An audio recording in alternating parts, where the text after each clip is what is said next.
வெயிலுக்கு நல்லா இதமாக ஒரு ஜூஸ் போடுறதுக்கு கிர்னி பழம் வாங்கி வச்சுருக்கேன். நம்ம இது இப்போ கட் பண்ணிவிடுவோம்.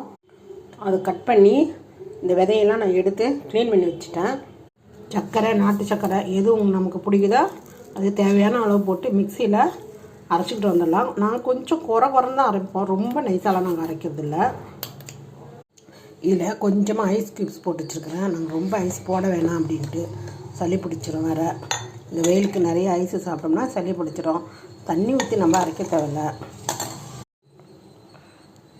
தண்ணி ஊற்றி அரைச்சிங்க அப்படின்னா டேஸ்ட் மாறி போயிடும்.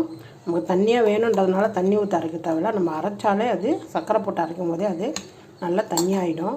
ரொம்ப நைஸாகவும் அரைக்கக்கூடாது. நம்ம சாப்பிடும்போது கொஞ்சம் அப்படி இல்லை கடிச்சு சாப்பிட்ற மாதிரி இருக்கணும். அது ஒரு வித்தியாசமான டேஸ்ட்டை கொடுக்கும். அது நம்ம கம்மியான செலவில் நல்லா உடம்புக்கு குளிர்ச்சியாக இந்த வெயில் காலத்தில் ஒரு கூல்ட்ரிங்க்ஸ் வந்து நம்ம வீட்டில்